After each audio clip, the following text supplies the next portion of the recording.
एक ओंकार सतनाम श्री वाहिगुरु। पंचम पाशाह श्री गुरु अर्जन देव जी महाराज श्री सुखमनी साहिब जी की 13वीं अष्टपदी में हम जीवों को समझा रहे हैं कि हे जीव, ये तुम अपना कल्याण करना चाहते हो तो संतों की शरण में जा। और संत की महिमा का व्याख्यान कर रहे हैं मेरे पातशाह। संत का अर्थ है सज्जन पुरुष, वह महात्मा जो हरि की शरण में रहकर सहज हो गया है, जिसका मन निर्मल हो गया है, तत्व का ज्ञानी हो गया है, भाव प्रबुद्ध है और वह सत्य को जानकर तुम्हें भी सत्य से परिचित करवा सकता है। अर्थात ऐसे संत की संगत से हे जीव तेरा कल्याण हो सकता है।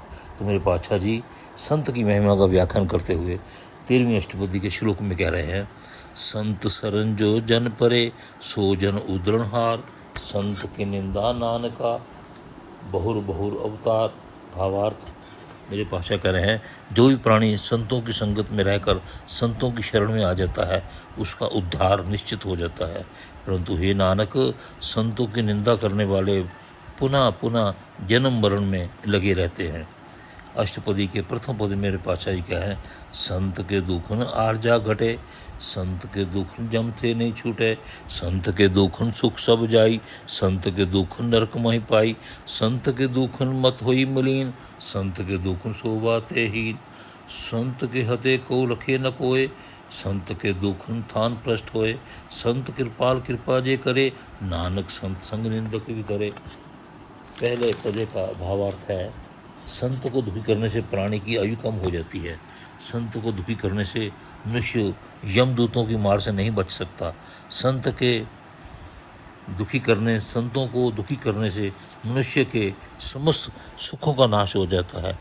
किसी भी संत को दुखी करने से मनुष्य नरक में जाता है। संत को दुखी करने से बुद्धि भ्रष्ट हो जाती है। संतों को दुखी करने से मनुष्य की शोभा समाप्त हो जाती है। संत से तिरस्कृत अर्थात संतों द्वारा फुटकारे हुए प्राणी को कोई भी जगह नहीं मिलती, उसको कोई रक्षा नहीं कर सकता। संत को दुखी करने से स्थान भ्रष्ट हो जाता, भाव उसकी जीवात्मा इतनी अपवित्र हो जाती है कि ये उसको कोई स्थान नहीं मिलता।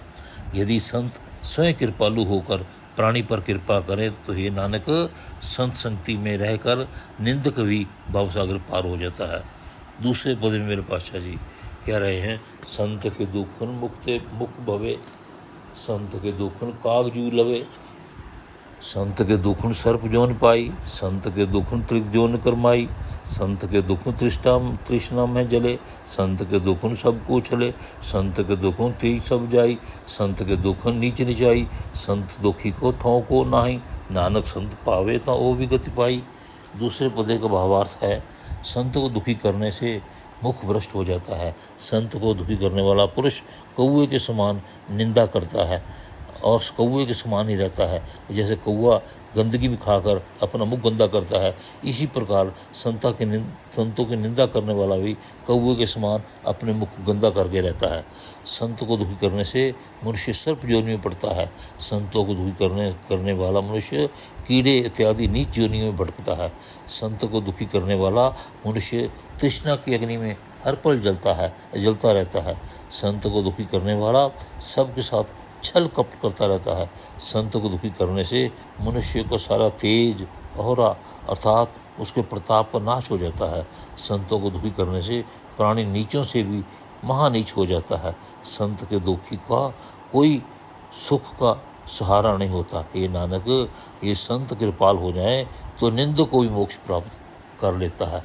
अर्थात भाव संत की शरण में जाकर संत सहज ही उसका भी कल्याण कर देते हैं जो संत की निंदा करते हैं। संत का स्वभाव ही सहज होता है, निर्मल होता है, संत का सबसे प्रेम होता है। तीसरे पदे मेरे पास का, संत का निंदक महाअतताई, संत का निंदक टिकन न पाई, संत का निंदक महाहत्यारा, संत का निंदक परमेश्वर मारा, संत का निंदक राजते हीन, संत का निंदक दुखी और दीन, संत के निंदक को सर्व रोग, संत के निंदक को सदा वियोग, संत की निंदा दोखमय दोख, नानक संत पावे ता उसका भी हो मोख। तीसरे पदे का भावार्थ है, संत की निंदा करने वाला सबसे बुरा कर्म करने वाला महानीच है तथा जो संत की निंदा करने वाले को क्षण भर भी सुख नहीं मिलता।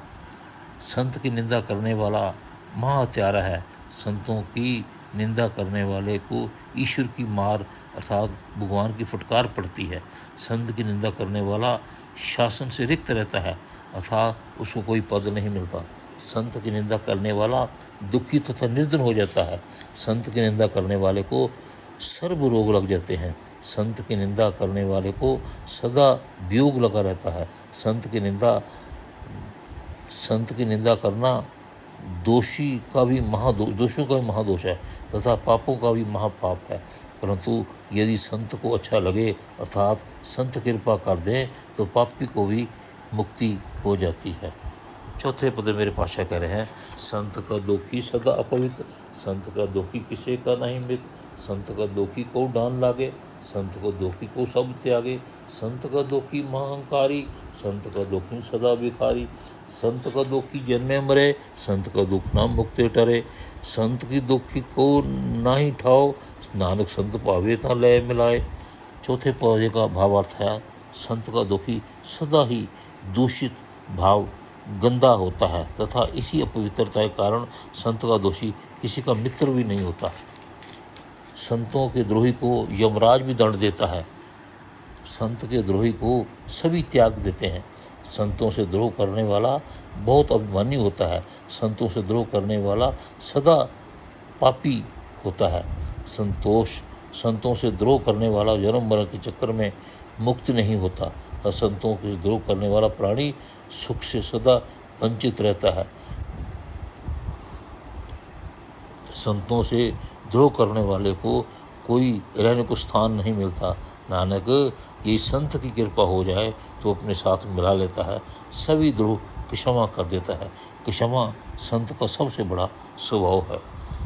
पांचवें पद मेरे पाशा कह रहे हैं, संत का दोखी अधबीज ते टूटे, संत का दोखी किते काज न पहुँचे, संत का दोख उद्यान पर माए, संत का दोखी उजड़े पाइए, संत का दोखी अंतर ते थोथा, ज्यों सास बिना मृतक की लोथा, संत के दोखी को जड़ किछु नाही, आपन बीज आपे ही खाए, संत के दोखी को अवर न राखन हार, नानक संत पावे ता लय उभार। पांचवें पदे का भावार्थ है, संत का द्रोही हृदय से टूट जाता है तथा वह किसी भी कार्य में सफल नहीं होता। संतों का द्रोही भयानक जंगलों में भटकता रहता है और वह कुमार्ग में पड़कर तबाह हो जाता है। संतों का द्रोही भीतर से खाली होता है, जैसे मृतक का शव श्वास के बिना होता है। संत के द्रोही को जड़ बिल्कुल नहीं होती, भाव उसका कोई ठिकाना नहीं होता। वह बीजता है, स्वयं ही खाता है, वह स्वयं ही बीजता है और स्वयं ही खाता है, क्योंकि उसका कोई बेस ही नहीं होता। संत के द्रोही को कोई रक्षक ही नहीं होता। ये नानक ये संत मेहरबान हो जाएं तो वह ऐसे द्रोही को पापी को भी बचा लेता है।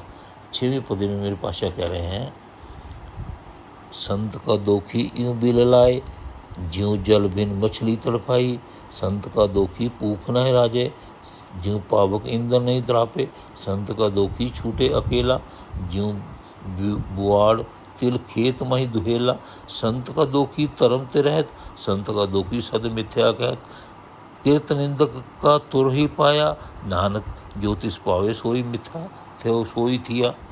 अर्थात संत का दोखी ऐसे रोता बिलकता है जैसे जल के बिना मछली छटपटाती है। संतों का द्रोही सदा भूखा रहता है, उसे संतोष नहीं मिलता, जैसे अग्नि लकड़ी से कभी शांत नहीं होती, इसी प्रकार वह शांत नहीं हो सकता। संतों का द्रोही अकेला ही पड़ा रहता है, जैसे खेत में तिल के पौधे का ठूंठ है जिसे कि अब कुछ नहीं जिसके साथ रहता। संतों का द्रोही धर्म से भ्रष्ट हो जाता है। संतों का द्रोही सदा झूठ बोलता रहता है। निंदक का भाग्य संत के निंदक का भाग्य पूर्वले कर्मों से ऐसा लिखा होता है, क्योंकि हे नानक जो कुछ उस परम पिता परमात्मा को अच्छा लगता है वही होता है। भाव अर्थात संत का निंदक पूर्वले पाप कर्मों से ही ये पाप में लिप्त रहता है। सातवें पद में मेरे पातशाह कह रहे हैं, संत का दोखी बिगड़ रूप हो जाई, संत के दोखी को दर्ग मिले सजाई, संत का दोखी सदा सहकाइए, संत का दुखी ना मरे न जबाइए, संत के दुखी को पूजे न आशा, संत का दुखी उठ चले निराशा, संत के दुखी न तृष्टे कोई, जैसा पावे तैसा कोई होए, पाया कीर्तना मेटे कोई, नानक जाने सच्चा सोए। मेरे पातशाह जी कह रहे हैं कि संतों का द्रोही बदसूरत रूप वाला हो जाता है। संतों के द्रोही को ईश्वर के दरबार में भी उसके पाप का दंड ही मिलता है। संतों का द्रोही सदा मृत्यु से सहकता रहता है। संतों से द्रोह करने वाला जीवन और मृत्यु के बीच भटकता रहता है। संतों के द्रोही की कोई आशा पूर्ण नहीं होती और संत द्रोही संसार से निराश ही चला जाता है। संतों के द्रोही को स्थिरता नहीं मिलती, जैसे ईश्वर की इच्छा होती है वे वैसे ही जीव हो जाता है। कोई भी व्यक्ति पूर्व जन्म के कर्मों को मिटा नहीं सकता। हे नानक, वह सत्य का निर्वाह करने वाला परमात्मा सब जानता है। इस 13वीं अष्टपदी के अंतिम पदे में अर्थात 8वें पदे में मेरे पातशाह कह रहे हैं, सब घट दिसके ओह करने हार, सदा सदा तिसको नमस्कार, प्रभु की उस्तुत करो दिन रात, तिसे त्यावे सास गिरास, सब कुछ बरते तिसका किया, जैसे करे तैसा को थिया, अपना खेल आपे करने हार, दूसर कौन कहे विचार, जिसनो कृपा करे तिस आपन नाम देई, बड़ बागी नानक जन से ही। मेरे पातशाह जी हम जीवों को समझा रहे हैं कि सभी प्राणी जीव जंतु उस परम पिता परमात्मा के हैं। हे प्राणी, तो हर समय उसको प्रणाम करते रहो, भाव उसका सिमरण करते रहो, भगवान के गुण दिन रात गाओ तथा उसी का स्मरण करो, उस भगवान को श्वास श्वास याद करो, भाव उसके नाम का चिंतन करो, ताकि हे प्राणी तेरा कल्याण हो। जो कुछ भी हो रहा है उसी का किया है, वह अपना खेल स्वयं खेल रहा है। वह ईश्वर अपने खेल का स्वयं ही निर्माता है, दूसरा कौन उसका विचार कर सकता है। ईश्वर जिस प्राणी पर अपनी कृपा करता है उसे अपना नाम दान दे देता है, जिसको अपना नाम दान दे देता है, ये नानक, ऐसा व्यक्ति बड़ा ही सौभाग्यशाली होता है। मेरे पातशाह जी 13वीं अष्टपदी में भी ये कह रहे हैं कि हे जीव, यदि तू नाम का सहारा लेगा अर्थात नाम के सहारे से इस संत की शरण में चला जाएगा तो तेरा कल्याण अवश्य होगा। अर्थात इस मानव जन्म का जो अनमोल समय है उसको हरि नाम में, हरि के चिंतन में व्यतीत कर, तेरा इसके सिवा कोई दूसरा कल्याण करने वाला नहीं है। सतनाम श्री वाहेगुरु वाहेगुरु वाहेगुरु।